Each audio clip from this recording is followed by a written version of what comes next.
Mauli is a director for Joy Prime, and I've got Dennis also, a different Dennis, who's helping us with sound. Now, this morning, by way of motivation, I'm here to tell you there's no need to worry. Worrying has never changed anything, has it? Just think about it. Worrying just causes you anxiety. It causes you to imagine all the things that may never happen. It may even cause you some sickness, because a lot of anxiety in your system may cause stress, which will lead to other things. So just take a deep breath this morning. Know that Jireh is enough for you.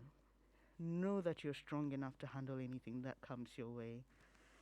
Ask yourself, what can I do about this situation? If you can, do something about it.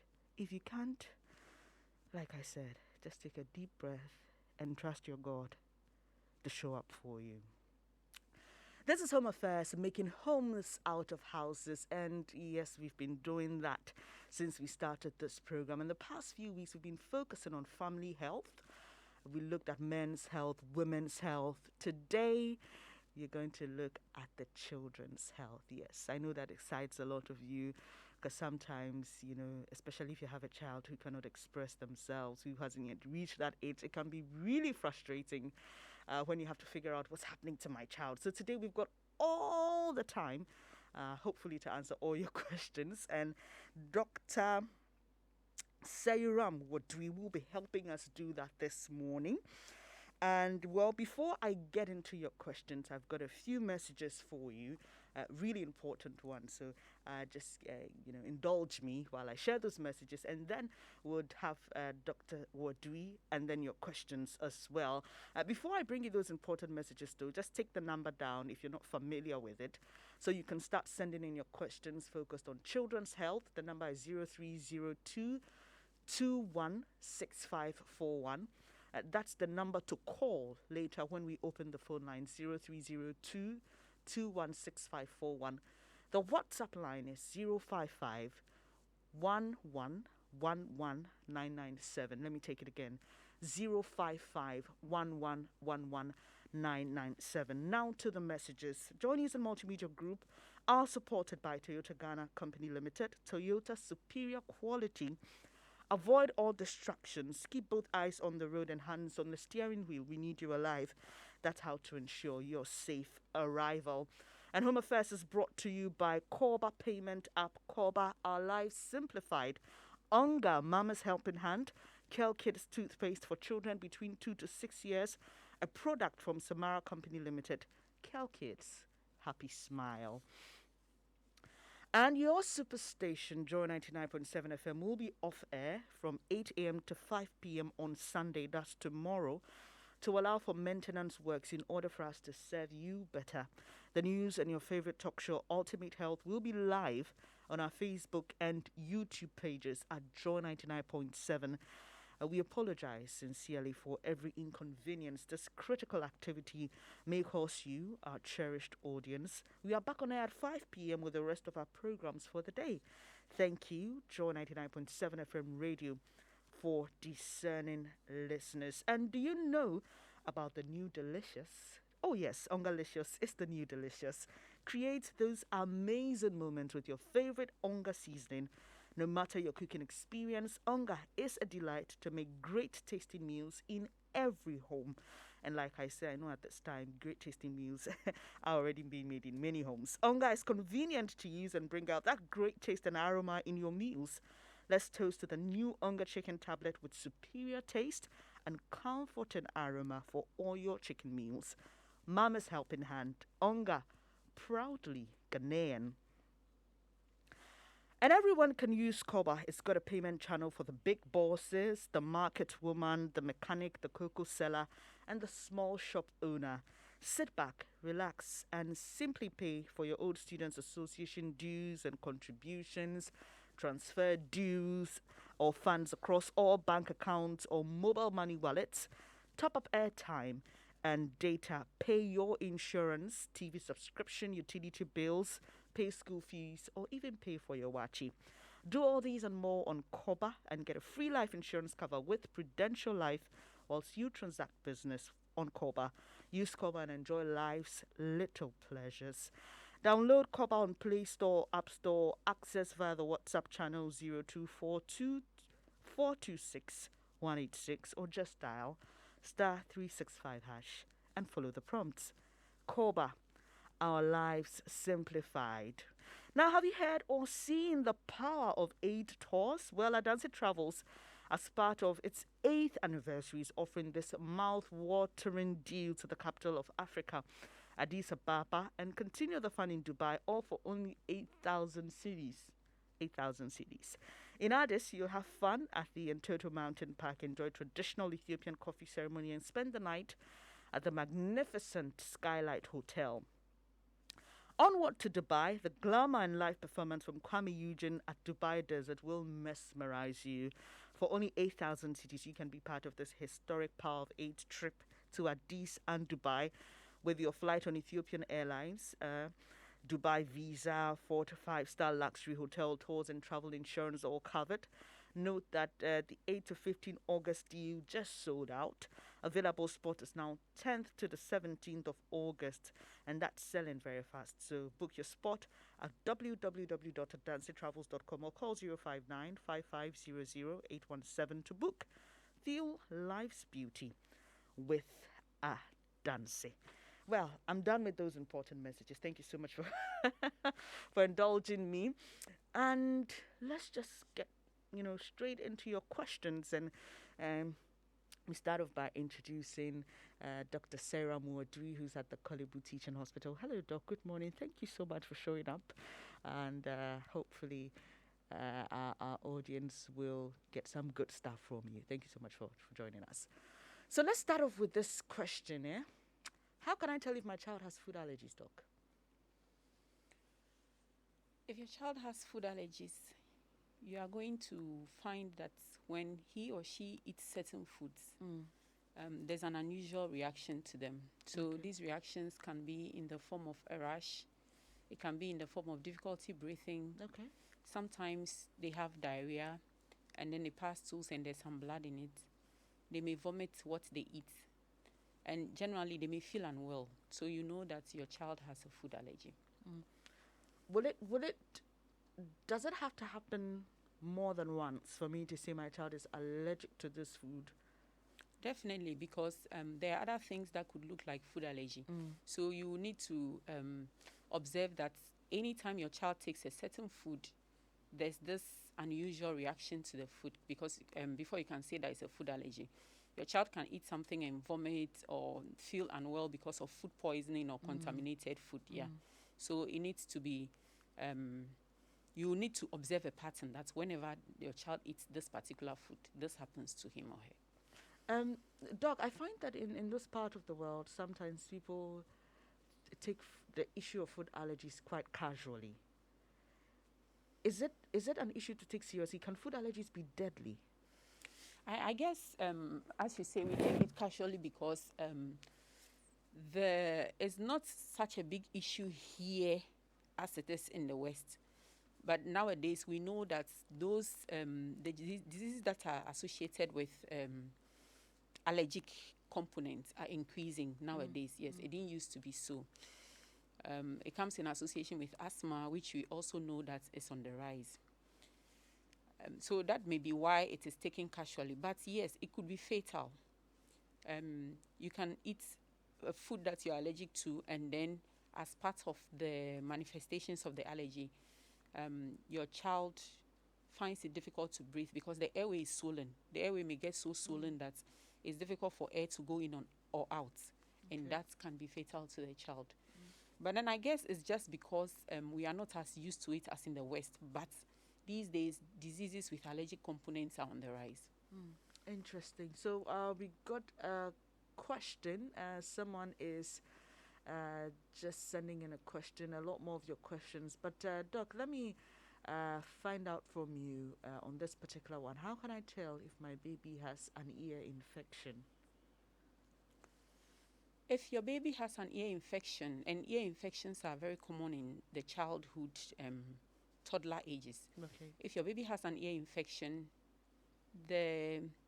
around the ear will be painful. So you find that whenever you touch it, your baby or your child cries. And sometimes because of the pain, they are forced to sort of touch it themselves in a way, trying to relieve the pain. So you find that they tend to pull their ears. They are pulling it. Even though it's painful, they tend to pull their ears. It's as if there's something there that is irritating them. If it prolongs, there will be an ear discharge. So you find fluid coming out of the ears. Sometimes it looks just like pus, like when you get a boil and it bursts. The child may be irritable, may not want to eat, may be crying for no reason, because some of them don't speak yet. They are non-verbal. They'll be crying for no reason.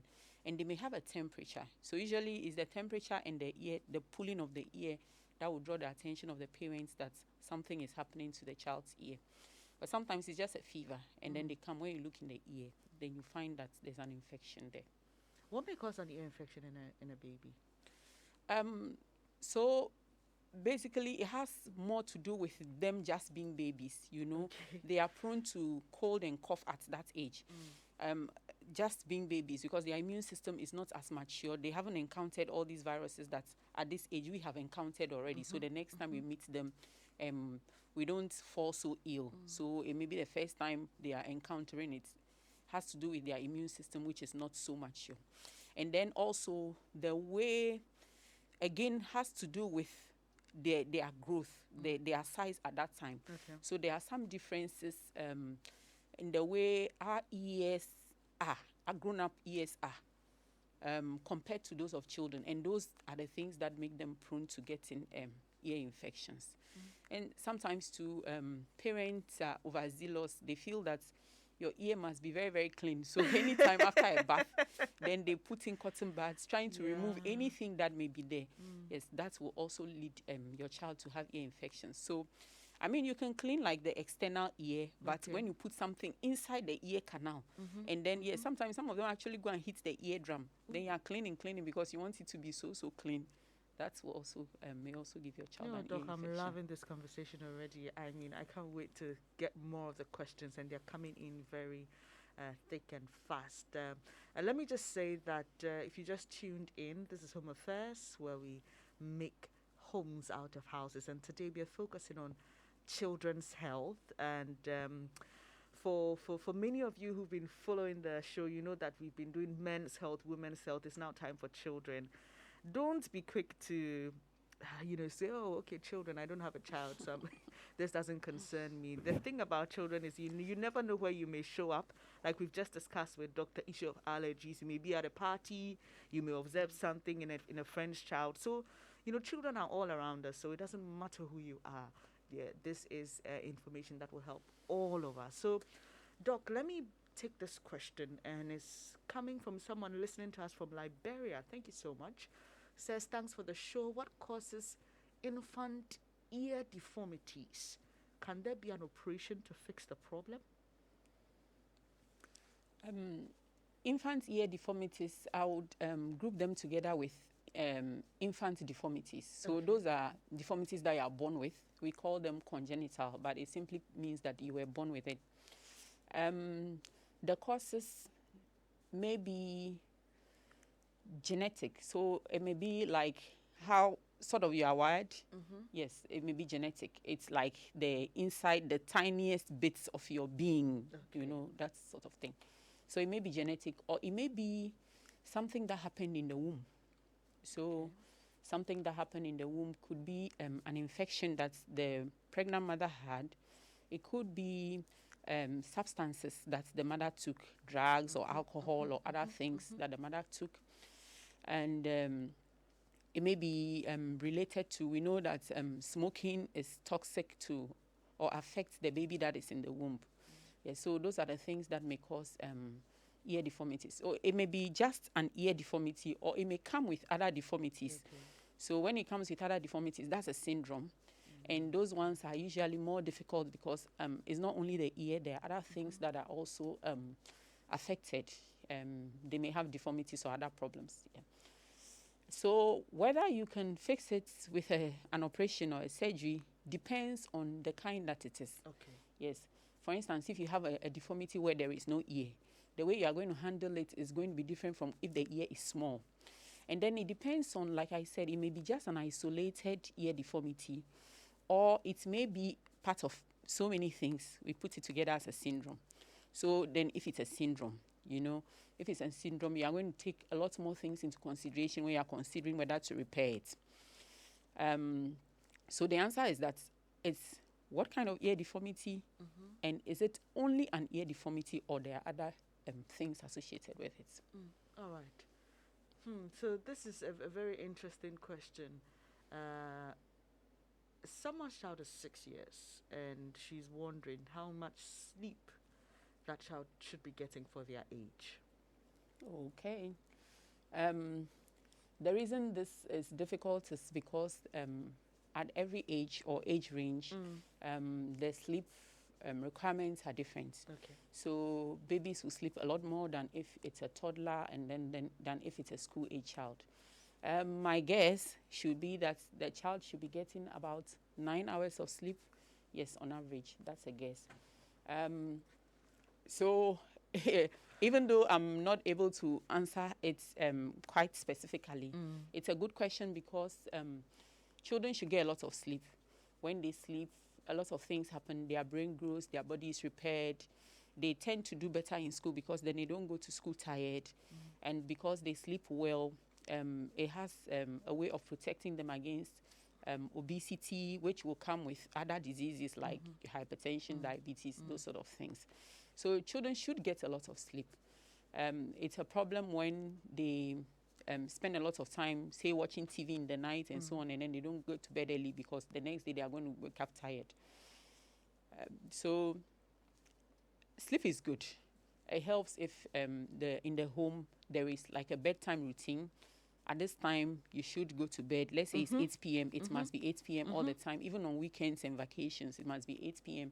And then there's a specific set of activities that you do before your child goes to bed. Okay. Maybe you take a bath, you read a book, you sing a lullaby, those sort of things.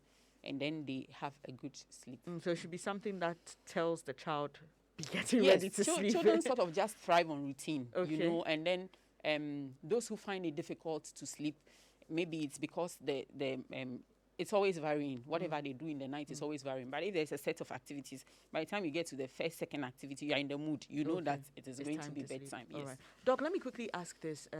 When you say a child should have, or a child at this stage should have 9 hours of sleep, do you mean that includes naps and other, short forms of sleep the child will take throughout the day, or this is nighttime uninterrupted sleep? So for this question, I answered it thinking only about nighttime uninterrupted sleep, Okay. because a lot of children at 6 years don't need a nap during the day. Okay. Younger ones certainly do, but a lot of children at 6 years don't need a nap during the day. Great. So you can also send in your questions on the WhatsApp number 055 1111 997 055 1111 997.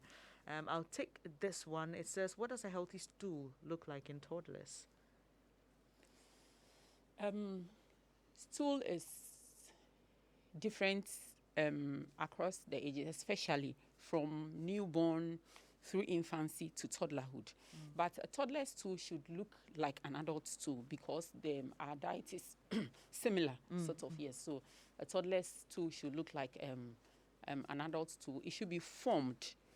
It shouldn't be watery or loose. Okay. And when we say loose too, it means like it's watery, or when you, I had a lecturer who used to say it takes the shape of the container. Okay. Yeah. So it should be formed. And then the color is brownish. Sometimes we eat certain things that color the stool. For instance, if you eat a lot of watermelon, you're going to see it's looking reddish. If you take iron syrup, you're going to see it's looking blackish. Yeah, but that doesn't mean it's not normal. You know that because you have eaten something, or you are drinking something, that's why it's colored. So it should be formed. There should be no blood in it. Whenever there's blood in it, there's a problem. And whenever it's diarrhea, it's loose, or it's taking the shape of the container, then there's a problem. Yeah. All right. So let's take a lot more of those questions that you've sent. Very, very interesting ones coming through. This one, okay. Is asking if there are treatments for an infant with bad mouth odor. Yes, there is treatment. So you would have to take the infant to hospital, because the reason for the bad mouth odor should be identified, and then the treatment will depend on what is causing the bad mouth odor. There is treatment. All right, so it's very straight to the point answer there from Dr. Wadui. And let's take some questions. How much exercise should my child get every day? Children should get exercise. There are recommendations for healthy adults and then adults that are trying to lose weight. But for children, they should just be free to exercise as they feel like exercising. And in fact, when you look at children, for healthy children, you find that they are always exercising. Because what is exercise? Exercise is simply movement. So children, when you get to the toddler ages, they find it so hard to sit. We basically have to force them to sleep. So to sit, sorry, I mean. So they are always exercising because exercise is just movement. They should exercise, they should get outdoors, they should breathe in fresh air, look around. When they exercise, most of the time, they are also playing. And we know that when they play, they grow. So they should exercise. Again, I'm not able to put a figure to it because the recommendations are really for healthy adults and then adults in other categories, yes. But I think that children exercise more than adults because they're always on the go. All right, this is quite a disturbing one. It says, good morning, doc. My child starts coughing, then she finds it difficult to breathe, and she's asking if it's asthma, and can a mother pass on asthma to a child? So I'll start from the bottom. Yes, asthma is, there is a hereditary or genetic component which is modified by the environment in which you find yourself. So definitely yes. And we know that it is when your mother has asthma, you are more likely to get it than when your father has asthma. So yes, that's the answer is yes. So a child who finds it difficult to breathe after a bout of coughing, whose mother is asthmatic, that sounds so much like asthma to me. But again, because there are also other things that can look like asthma, even though this looks like asthma, there are other things. So it would be good that the child is evaluated in hospital and then it can be said whether it is asthma or not. There is even a kind of asthma that is called cough variant asthma. For them, their main manifestation of an asthmatic attack is just cough. You find that they are coughing, especially in the night or dawn, then they cough. But this question sounds like asthma. Interesting. And Doc, I know someone who was quite shocked to learn recently that pediatricians actually take care of babies from 0 to and children to 17 years, because they actually thought pediatricians are just for babies and toddlers. I'm just saying this because I know that some people may be wondering if their teenagers' health, should be focused in this conversation. Yes, if you have questions about your teenager, do send them, because a pediatrician takes care of 0 to 17-year-olds, so they're most welcome. And I've seen one question from Adelaide, who is listening to us from the Eastern region. She says, I noticed that a mosquito bit my 2-month-old baby. Should I be worried? What should I do? And she's just alerting us that they actually sleep in a mosquito net. So any insect bite, I mean, you don't want an insect to bite your child. So if an insect is biting your child, you should be worried. So she said that they sleep in a mosquito net. We know that the insecticide-treated ones are better. I hope it is an insecticide-treated net. Now, I know the reason she's asking is she's asking, could my child get malaria? Yeah. So, yes, it is mosquitoes that transmit malaria. Having said so, it's not every mosquito that is carrying the malaria parasite, so it's a particular species of mosquito. And then again, even that particular species of mosquito, it is not all of them at that time that's carrying the parasites. You should be worried. Your child should not be getting bitten by mosquitoes. But I would not say that because your child has had a mosquito bite, go and treat your child for malaria. No. Okay. So at this stage, what should she just be monitoring the child to see if there may be any symptoms of malaria, or you would recommend that after a while, just to satisfy her curiosity, she can just go and get him tested, or get the baby tested, and free her mind of any anxieties? So I would say that she should just monitor her child to see if her child falls ill. And if her child falls ill, then the child can be taken to hospital, because again, we blame malaria for so many things. Malaria is like the is the scapegoat for there are some things. There are viral illnesses that look like malaria. There's sometimes your child has a cold and it looks like malaria. There are so many things that look like malaria. Definitely mosquitoes should not bite your child that late. All right. Okay. I can see all your questions coming in, and I really appreciate them. I will quickly try and take all of them. This one says, "Good morning. My child is 1 year, 9 months. He doesn't eat anything apart from a particular brand of chocolate beverage and cereal. I went to weigh last week, and the nurses told me that his weight is not good. Will this affect him when he grows up?" This is from Shine in Pantang. The extent to which being underweight will affect a child when he grows up, being underweight affecting a child when he grows up depends on the extent. That's what I mean to say. Yes, because there's a wide range when we say that your child is underweight. With the right intervention, children easily catch up.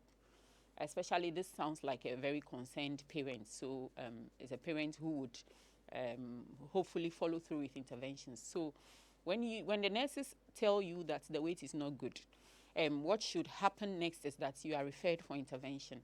You are referred either to see a doctor who then directs you to see a dietitian, or sometimes you go to a dietitian straight. The reason why you should see a doctor first is because even though the commonest reason for not gaining weight is from nutrition, sometimes not gaining weight is not only from nutrition. So for instance, touch wood, but if your child has, say, a heart disease that he's born with, that your child may eat well and not gain weight, or your child is born with some liver disease or kidney disease, those sort of things, your child will eat well and not gain weight. So that is why it's always recommended that if your child is not gaining weight, your child is first evaluated by a doctor. And then if it is found that it is only because of nutrition or not getting adequate food, then you are referred to the specialists who manage that, and that's a dietitian. Now, this child who seems to be picky, the dietitians are trained to intervene very well. They can help you plan a meal according to how much energy and other nutrients your child requires, give you a menu and locally available foods that you can do, even teach you some techniques to help your child to be able to accept the food. A lot of times we don't pay attention to, we feel that the children are not, they're not adults. Like, for instance, plating your food.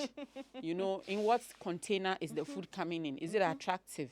Your calorie, is it attractive? The food you are giving, does it look nice? Does it taste nice? A lot of times we think that they don't, you give them anything they eat, but they are also, they are interested in whether it's nice. They have choices. Yes, they have choices. That's exactly the word. Yes. So from this question, what should follow is that the child should be evaluated by a doctor, and if it's found that it is only because of food, then the child is referred to a dietitian. Even if it's due to other things, the dietitians always have an input, because, so for instance, if you are managing a heart disease and you need maybe extra food, more food than the person who doesn't have a heart disease, then the dietitian has to come in and formulate how much energy the child needs, how much protein, how much this, and tell you that in a day you feed at this interval, feed these kinds of food, and then the child's weight will pick up.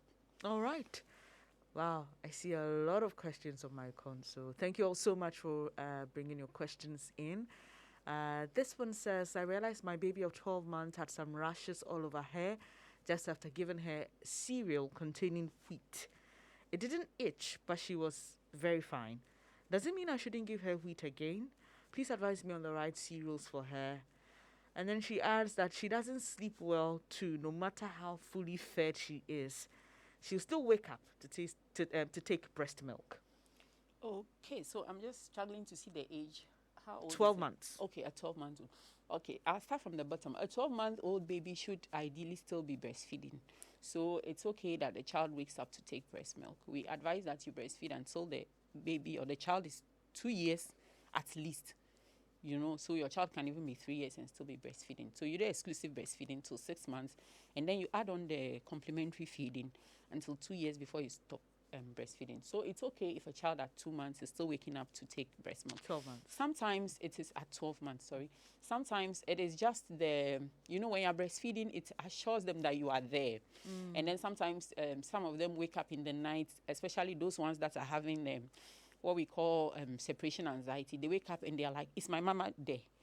Maybe she's not there, and then when they start breastfeeding, they are reassured that you are near them and you haven't gone anywhere and everything, apart from the small nutrition that they may provide. So it's okay to be breastfeeding at 12 months. Now, this child has taken wheat and has a rash. Well, if it is found that whenever this child takes wheat and has a rash, then this child should not take wheat. And she was asking what kind of cereals. Like, she's just thinking that because of this reaction to wheat, are there other cereals that she should be worried about giving the child? So those who have allergies sometimes have allergies to a group of things and not just one thing. So this child that has an allergy to wheat may have just, well, I'm assuming it's an allergy, may have just an allergy to wheat or may have allergy to other cereals. So the mom is supposed to observe and see if the same thing happens whenever the child takes wheat and if the same thing happens whenever the child takes other cereals. And if that is the case, then those cereals should be removed from the child's diet. Yeah. All right. So, Doc, we'll take this last question for now, and then we'll quickly take a breather and come back to take more of your questions. This one says, my 2-year, 10-month-old boy is always having a cold with a runny nose and excessive salivation. He also snores. Please, what causes that? So like I said, children just by their nature are more prone to cold and cough. That's just what childhood is. And sometimes when parents say that it's always, what they actually mean is that it's having repeated bouts. So perhaps the child is getting a cold every month, which is on the high side, but it's okay because it's a child, yeah. And then the parent tends to see it as all the time. But when you ask questions, you see that, they will say, okay, he came and then he went away for a week or something and then he came again, yeah. So, but children do tend to get cough and cold. It's just because they are children. As they grow up, they don't get it so frequently. That's how we all went through it. And the snoring is a problem. So what she's calling snoring may be because the child's nose is blocked and there are sounds coming out. But if it is true snoring, your child shouldn't snore. And so that child should be evaluated and be treated because when they snore, first, the quality of sleep is disturbed. So if they go to school, they don't do well because they are feeling so sleepy. And we already said that lack of sleep affects your health in other ways. And then over time, if this is what we call obstructive sleep apnea, which means that as you are sleeping, sometimes your breath sort of sneezes because of the same thing that is making the sound snoring come out. So if this is it, over time, it could actually affect the heart. So a child shouldn't snore. That child should be sent to hospital and evaluated. Perhaps there's something at the back of the throat, which is too big, and then it can be treated for the child. All right, Doc, this is a pretty long one, so I'll just allow us to take the break. When we come back, we can have more time to deal with that. It has to do with a child being nebulized and all. This is Home Affairs, making homes out of houses. We are glad that you could join us this morning. We are talking about children and everything health related. And now, do you know about the new Delicious? Oh yes, Ongalicious is the new Delicious. Create those amazing moments with your favorite Onga seasoning. No matter your cooking experience, Onga is a delight to make great tasting meals in every home. Onga is convenient to use and bring out that great taste and aroma in your meals. Let's toast to the new Onga chicken tablet with superior taste and comforting aroma for all your chicken meals.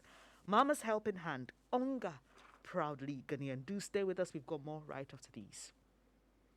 Keep this frequency clear.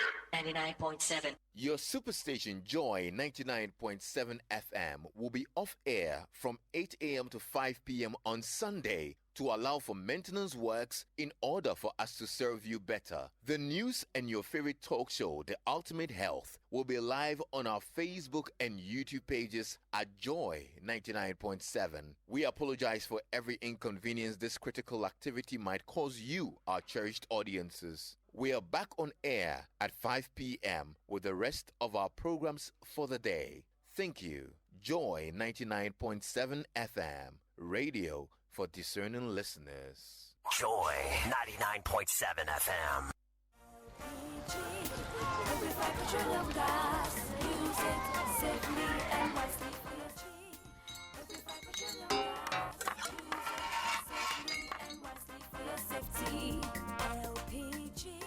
Do not improvise an auto gas cylinder.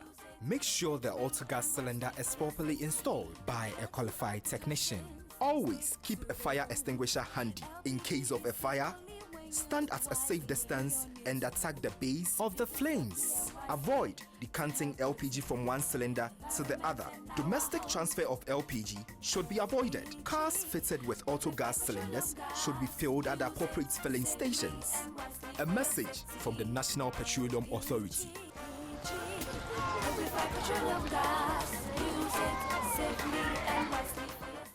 Adriani dede yeko shadia odianwae onga chicken tablet Adriani dede yeko shadia odianwae onga chicken tablet why me do why me do onga chicken tablet get this to me onga chicken tablet cook who give me Ediani dieseweni onga dielele onga chicken tablet. Introducing the new Onga Chicken Tablet. This advertisement has been vetted and approved by the FDA.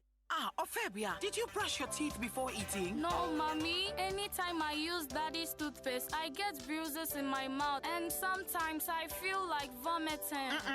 That's not an excuse. As a child, you need to brush your teeth before you take your breakfast to avoid tartar and cavity, okay?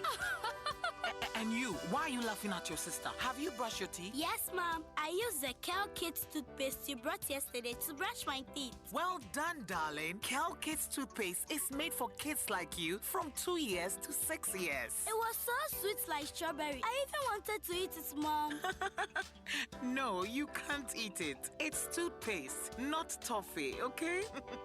It's always advisable to give your kids Kel Kids toothpaste to brush their teeth. Kel Kids toothpaste strengthens teeth and prevents decay and cavities. As a mother, I always make sure my kids use Kel Kids toothpaste. Kel Kids toothpaste with strawberry flavor makes brushing exciting for our kids. Kel, happy smile. This advert is FDA approved.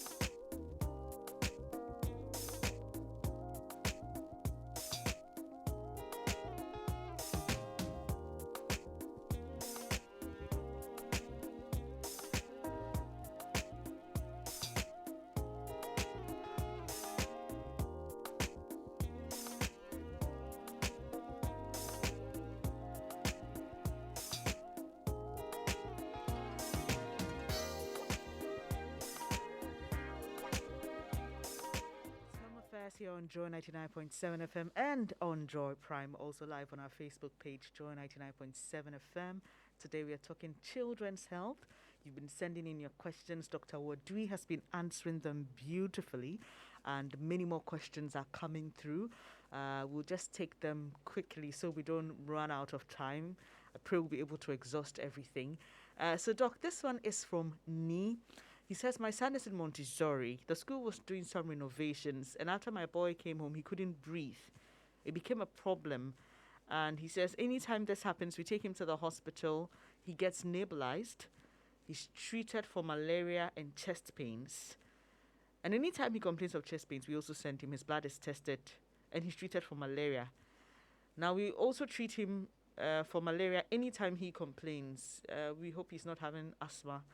And he says there's no person with asthma in the family, but his son is now 13. Okay, again, this sounds like asthma to me because he said that this started when there was some renovation happening in the school. We know that children who have asthma may be allergic to dust. They may be allergic to strong scents like paint or cleaning agents. We know that. And then because he says that he's nebulized, if the child is nebulized with salbutamol and the child gets better, that is asthma. Because what is asthma is that your airways are blocked. As soon as you get the class of medications in which salbutamol falls, it opens up.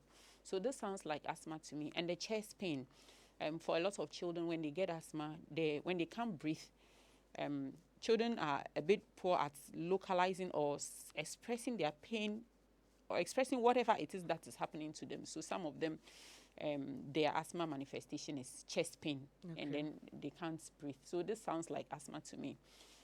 As for treating him for malaria whenever he has chest pain, I would say that's a difficult one to answer because he probably has malaria. He probably doesn't have malaria. We know when you have malaria, you have body aches, so your chest is also part of your body and it can pain you. But this story sounds much like asthma to me. I wouldn't advise treating for malaria anytime he has chest pain.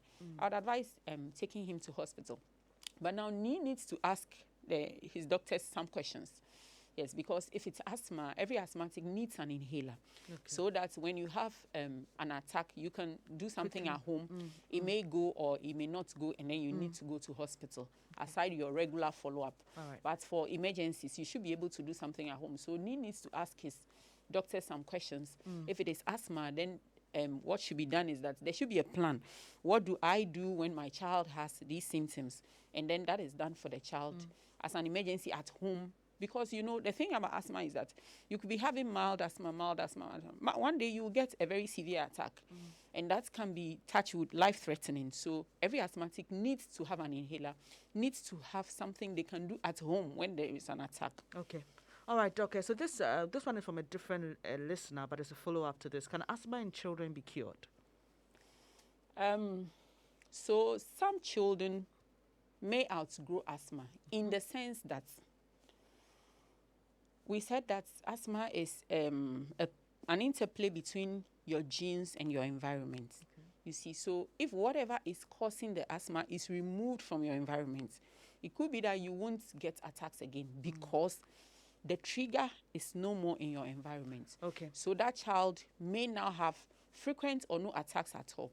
And then again, like I kept saying right from the beginning, children tend to have a lot of cough and cold. And sometimes when they get a cold, they have something that tends to resemble asthma. That may not be true asthma. So they have the same thing, their airways become narrowed, but it may not be true asthma. So if that is what it is, when they grow up and they have less frequent colds, then you find that that is not happening. So that was not true asthma. And then a third reason is that asthma can be triggered by the cough and cold. So as they grow and they have less cough and cold, then they have less attacks. So in that sense, some children outgrow asthma. But there are even people who were not asthmatic as children, and then they become adults, and then they show asthma. Interesting. I've seen a question about kidney disease in children. Let's take that one, and then we can open the phone lines. This says, good morning. Per my observation, a lot of young children and adolescents are increasingly experiencing kidney infections. What could be the possible cause? And any suggestions to prevent them? My daughter, who hardly fell sick, went to SHS1 and suffered same. And I observed a number of such conditions in the hospital. This is from Happy in Bolga. Has a personal story and also shares what he observed when he went to the hospital. So kidney happens to be my my love. Your specialty, yeah? Yes. So great. I could just go on and on and on and talk about kidney. But she said kidney infections. Again, that's a difficult one to answer. Now, I don't know whether she means urinary tract infections, which is like the whole urinary tract. So it may start from up like kidney and come all the way down through your urethra to as you are urinating. I don't know if that is what she means, because that's one is an infection. So children tend to get it. They get it from maybe the girls, they are cleaning themselves after they've used the toilet. Instead of cleaning from front to back, they clean from back to front, and then they carry some of the things from the back. You know our backside, what it is used for. Yeah. And then they bring up, and then it goes up the urethra, and then it gives them infections. Or some children, especially the smaller ones, when they are playing, they want to wee-wee. They don't want to go and wee-wee because they are too busy playing. They tend to hold their wee-wee. And when you hold the wee-wee for a long time repeatedly, it can be a place where infections can grow. Or some children go to school, the washroom is so nasty, they don't want to go and wee-wee. So again, they tend to keep their wee-wee.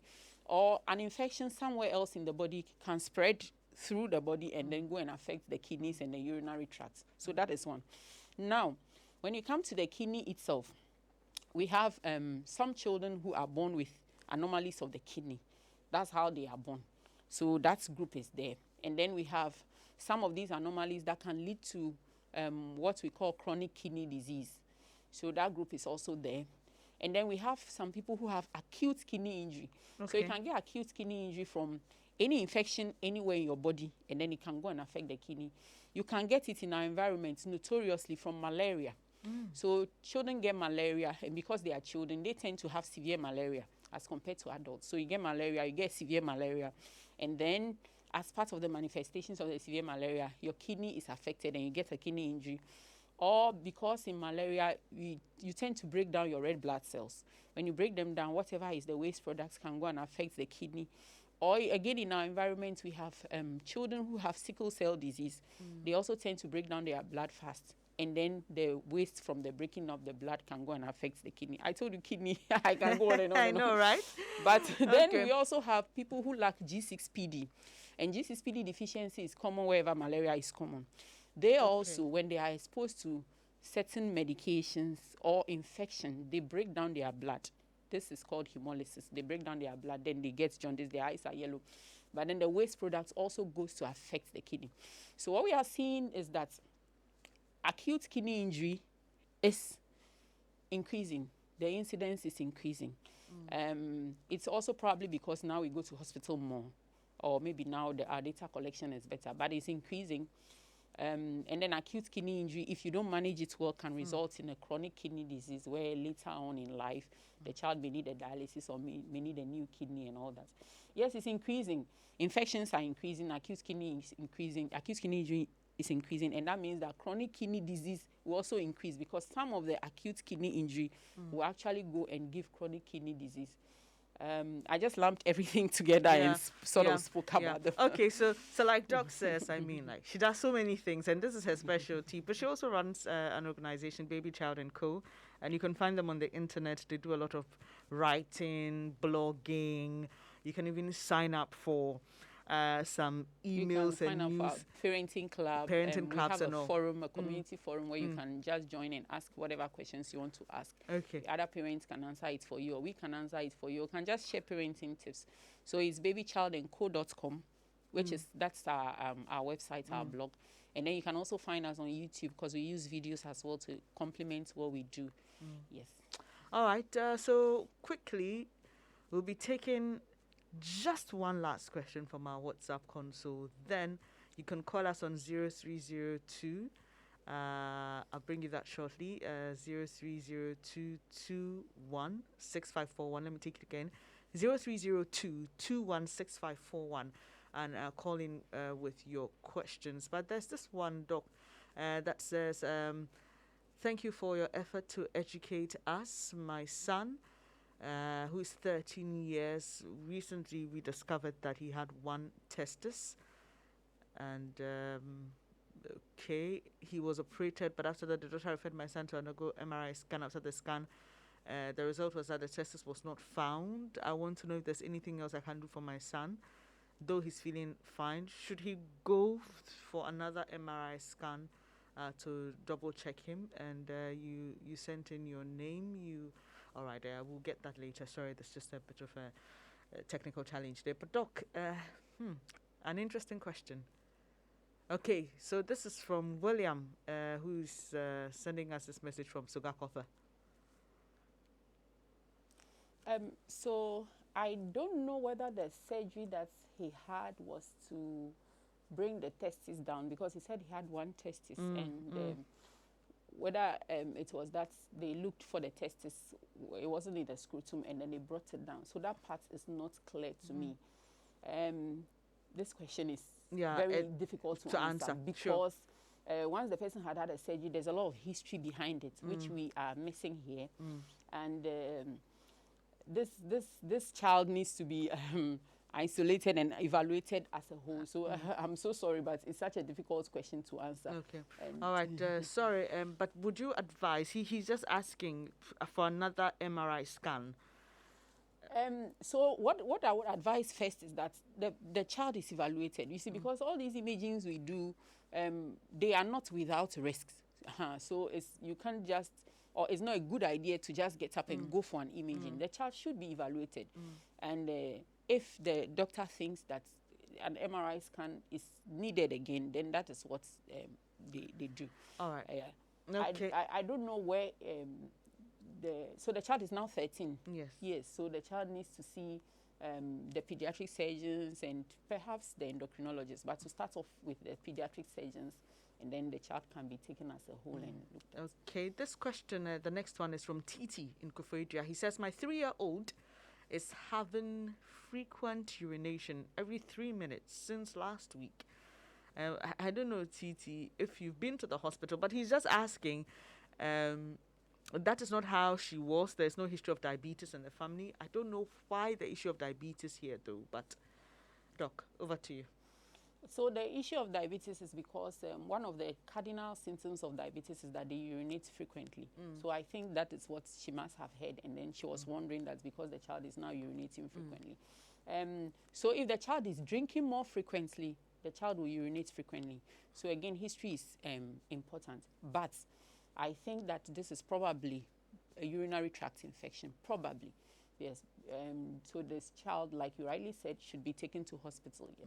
It could be a urinary tract infection. It could still be diabetes anyway. If you say there's no history of diabetes in the family, diabetes doesn't always run in the family. So it could be diabetes. But I think that the child should go to hospital. It sounds more likely, if it's not that the child is drinking water more, then it sounds like a urinary tract infection. All right. This one says, what causes cataract in newly born children? Robert from Dansaman sent this. So I'm guessing that the child was born with a white patch on the eye. That's what I'm guessing, because it's a newborn, yes. And there are so many things that can cause a white, where should be black in the eye, looking white. There are so many things that can cause it. Yes, one is cataract, but there are other things that can cause it. And so this child should really be seen in hospital. Should be seen by a pediatric ophthalmologist, so someone who is specialized in the eye and has an interest in children, yes. This child should be seen in hospital. Okay. So your child can be born with cataracts as part of a syndrome, like I said. Other things are added to it, or you can just be born with isolated cataracts. But because there are other things that can look like cataracts, some of which something can be, or a lot of which something can be done about. So I think the child should be taken to hospital. All right. 0302 216 0302 216 is the number to call if you have any questions on your children's health.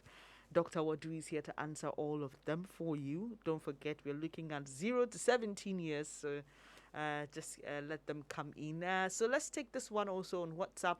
Doc, my son sneezes continuously every morning when he wakes up. What might be the problem and remedy? This sounds like a group of diseases in the allergy family. So it sounds like an allergic thing. And there's easy remedy for it. Yes, but it's good that the child is seen in hospital again. But there's easy remedy for it. If he tends to sneeze anytime he wakes up, so that's like dawn time or nighttime sneezing, there's an easy remedy for it. It sounds like allergy. Another reason why the child should be seen in hospital is because the allergic diseases, they tend to come as a group. You know, so the child who is sneezing early in the morning all the time may also have itchy eyes. The child may also have some skin manifestations that can be quite troubling. You know, they can't concentrate. The teacher is teaching, they are always scratching. And when they want to sleep, they are scratching. Their sleep is disturbed. And then the child may even have asthma. So there's a way to deal with it, which is so easy, but the child should be seen in hospital so that the child can be seen as a whole person and managed holistically. Doc, I don't know. Okay, William is on the line. Let me just take his question. I'll take a follow-up to this issue about allergies and early in the morning. Hello, William. Thank you for joining us. Let's hear your question. Hello. Good morning. Good morning. I sent the WhatsApp message. My child was actually operated to drop the undescended testicles, but unfortunately, the doctor after the operation said he couldn't find it, so we should go and do the MRI scan. We did the MRI scan, and that is where from Sogakope, we went to Accra to come and do the MRI scan. So 2 different doctors. And the one who did the MRI scan said the testis was not found. So I don't know what I should do again, because I've read a lot and I learned it could trigger cancer, and that is my fear. Doc. Okay, so what I would like to say is that if there's a way of William contacting us off air, and then I can give him directions as to what to do. Yes, please. All right, okay. William, so you just hold on, and my producers will take your number so we can reach you when the program is done, and then we can deal with that. So, Doc, back to that question about the early morning and issues of a child sneezing continuously. Allergies. You said earlier that they could be triggered by, strong smelling products like paint or even perfume. So could it be that maybe a parent or someone is using something that a child wakes up to and, immediately reacts? Can we look for all those other issues as well? Yes, that's very true. So for instance, if you are using mosquito coil in the night and then he wakes up and then he has the smell, then he can sneeze. But because there's a particular kind of allergic disease where they sneeze at dawn, usually because of temperature factors. Yes, that's there. But it's very possible. If you are using, or maybe if you wake up at dawn and you are mopping the floor with some strong detergent, that can make your child sneeze whenever he wakes up. Yeah. All right, Doctor. Let's take Esther. Hello, Esther. Let's hear your question. Yes. Okay. Good morning. Good morning. My dear, please, I wanted to ask about my child, 9-year-old boy. Whenever he walks to a certain distance, he'll just kneel down and... Hello, Esther? Yes. He'll kneel down as if he's tired and he'll just be panting. So I just wanted to know what is the problem, please. Okay, and this is just recently? Or has the child been doing this just recently? Yes, please. Yes, please. All right. Okay, Doc. So recent manifestation in the child, mother is worried. Okay, so you really have done my job for me by asking, because I was wondering when they started. Yeah, because she's saying that it started recently. We can look at things that cause a child to get tired fast, like low blood levels, like things, any infection that can cause low blood level. Malaria is on top of the list. But walking and then squatting or kneeling down could also be a manifestation of a heart disease. Okay. It's possible that there is a heart disease. So again, but what she's saying is that the child gets easily fatigued. That's basically what she's saying. The child is getting easily fatigued. When it comes to that, we are looking at blood. Either the blood level is low on its own, or the heart, which is supposed to pump the blood, is not doing it as well as it should. Those are the two things that come top of the list. So again, we need to find out what it is. Are the blood levels low or the heart? Yeah. All so right. Hospital. Okay, so Esther, you need a doctor to evaluate your son. Thank you for calling. We have Ajaman on the line. Good morning, Ajaman. Let's hear you. Good morning, Madam. Trust you're doing well. Very fine, thank you. Yeah, it's a great topic that you are discussing. And my question is, there are some certain things that the children consume, you don't take particular attention about it. Like, sorry, Ajuman, I'm finding it a bit difficult to hear you. Can you please raise your voice just a little bit? okay, I'm saying that there are a lot that the children take in that we think is okay, but when it comes to the grown-ups, we see it to be dangerous, like consuming too much egg, something like milk, sugar, and other things, meat, and what have you. Okay. Sometimes we do say that, oh, they are children, their immune system is different from the grown-ups. It won't do them anything. It will not hurt them. But when it is for the grown-ups, it is dangerous. Is it okay for the children to be consuming these things when we see it will be dangerous for the grown-ups? And at what point in time that it will be dangerous for them? And don't you think that when they take it too much, at a point in time, it might be disturbing them as they grow up? So your issue is not about what they consume, but the quantity. Is that it? Yeah, because maybe you say a grown-up might take egg twice a week, but the children, if every day they take one, okay. It's okay. Is it okay like that? Okay, well noted, Ajuman. Thank you very much. Doc will answer your question. Yeah. The reason we should pay attention to food habits early on, or food early on, is that we are laying the foundation for a lifetime of food habits. You see, so if you bring up your child, starting off your child with a lot of sugar, that person likely is going to grow up eating a lot of sugar. Okay. So at that stage, it may not be harmful to the child, but over time, as the child grows up with habits, because we lay the foundation for food habits when they are small. Once they start eating, we are laying the foundation. And then we introduce them to certain things that some of them, when you eat, the next time you need to eat a little bit more to have the taste. Yes. So that's the reason we should start paying attention from when they are small. And another reason is that food throughout the ages should be balanced. You should have particular, so for children, the amount of every nutrient you eat depends on your weight at the time. So we express it as amount per kilograms of the child. But too much of everything is bad. Yes, so sugar, for instance, sugar in the diet of a child. In fact, children who are less than 1 should not eat sugar. There should not be sugar in their diet. Okay. And then there are recommendations for how much sugar they should eat throughout the ages. Yes, so we should pay attention to it. An egg, you can eat too much egg as a child, because what you eat should depend on your weight. And if you eat too much, you are eating too much. But more worrying is the fact that you carry this with you through adulthood. Now, the child's food should be balanced. It should be whole foods. So all these refined foods that we eat, I don't want to mention any particular foods, but foods should be whole. They should not be so polished, because when you polish the food, you remove a lot of nutrients and then you remove fiber. When children don't eat whole foods, they have constipation. They tend to put on too much weight. And remember I said you are forming a habit. So the same thing that made you have too much weight as a child, if you carry it with you through adulthood, by the time you're an adult, you are obese. And then your knees will bear the brunt of the weight. Then you have pain, and then you develop hypertension, you develop diabetes.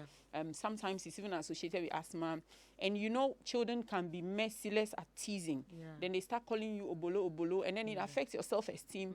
You are not confident, you can't do well in school, and all those things. So we really should be paying attention to what we start feeding our children with right from when they start feeding. Yes, because we are laying the foundation for lifelong habits, and it should be done right.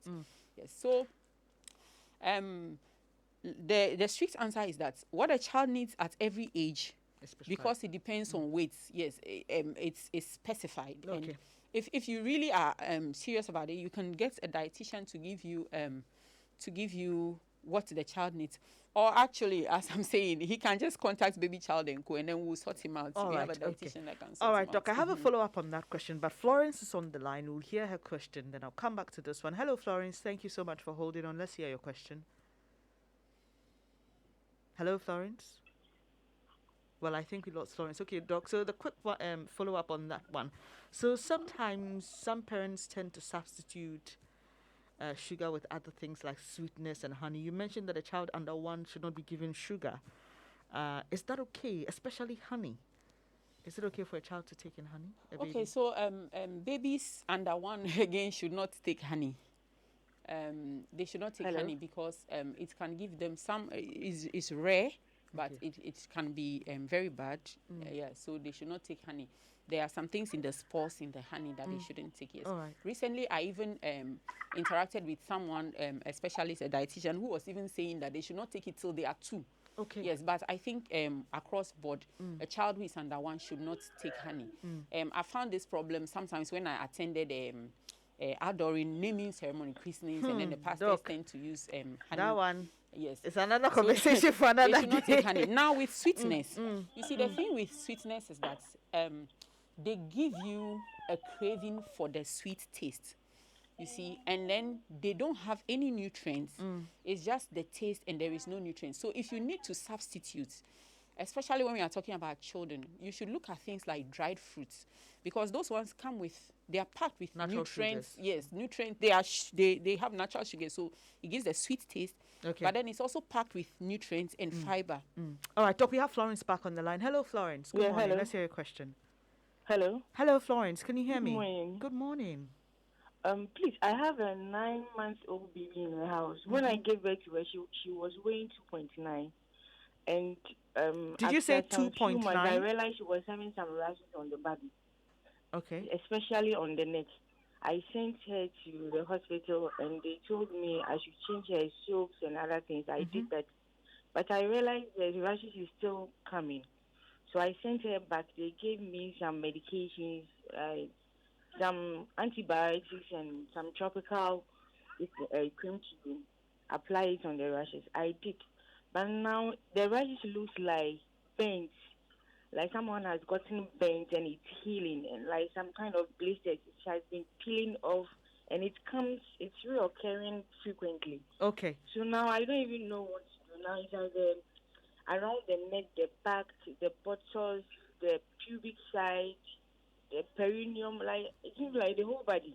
All right. And I don't even know what to do. And the last time we went 2 months ago, when we went to weigh, she was weighing 6.4. Now she has reduced to 6.2. Okay. So I don't know whether it's the rashes which is affecting her weight loss or. All right. Florence, if you can hear me, did you say that her birth weight was 2.9? Yes, at best. Okay, sure. Thank you. So Doc will answer your question. Thank you for calling. So children should double their weights, their birth weights around 4 months, and then they should triple their birth weights around by the time they are about a year. So if the child weighed 2.9 at birth and is now 9 months and is weighing, I think it's 6. I've quite lost that. She said 6.4, and the child dropped to 6.2. Okay, so what is worrying is the drop. The child should not drop. We know that as they grow, they don't gain weight as fast as they started off with. Growth slows as the age goes. Yes, but what is worrying is the drop. So there's something happening that is causing the drop. Around the age she's describing, around 9 months, because of the switch from exclusive breastfeeding to feeding, they tend to have a lot of feeding issues, and most of the time that is what is responsible for if they tend to lose weight. That's also the time, 9 months, they are starting to have a will of their own. Sometimes they want to feed themselves, and because it will be a mess, the parent wants to feed them, or because it will take forever and you want to go to work, you want to feed them, and then it becomes a power struggle. So around that age, there are a lot of feeding issues, and that could be why the child is losing weight. Now the skin. My answer may not help Florence specifically, but the listeners. Okay. The thing is that baby skins are very delicate. And when they are born, because we want to do so much for them, we go around trying to kill things that are not there. So we add so many harsh things to their bath water, and we use so many harsh soaps. Babies should be cleaned with mild soap. And ordinarily, you shouldn't add antiseptics to their bath water. Okay. You should only add antiseptic when a doctor has told you, or your midwife or something, that this rash is an infection. And so you do that. But we start off, or lots of people start off adding antiseptic to the bath water, and then they use and then they use very harsh carbolic medicated soaps for the baby's delicate skin. And when you do that, what you do is that you rid the skin of all the natural oils God has put there, and then there are some friendly organisms on our skin. You clear them all, leaving space for the the unfriendly ones to come and get on the skin and cause problems. All right. Now with the rash, you will need to look at a rash to say what it is, but most of the rashes that babies have are not infections. You just need to watch them a bit and they go. But again, as soon as we see a rash, we want to do something. So the thing that we want to do is what worsens the problem. All right, Doc. It just changes everything and then you don't know what it is. Oh. But for Florence, I think you need to see the rash to know what it is. And then all right.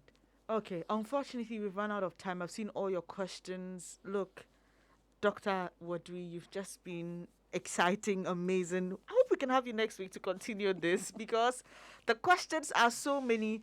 Please bear with me. There's so many questions and sorry we couldn't take them all.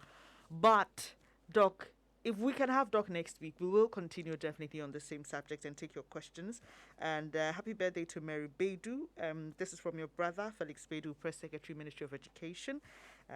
They're thanking God for your life. And that'll be it for today's show. I really appreciate your company. Thank you so much for staying with us. Thank you so much for sending in your questions. Like I said, we will continue next week, so don't worry.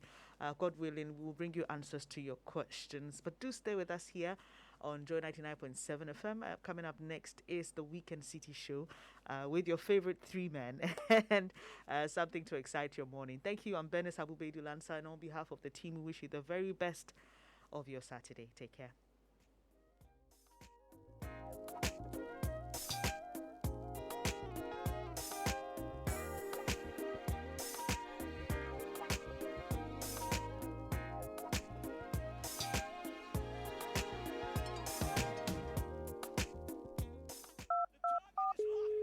Hello. Oh, Charlie, how be? Bro, I need some help. Right, did my money all finish. And month no end, so I make hot pass.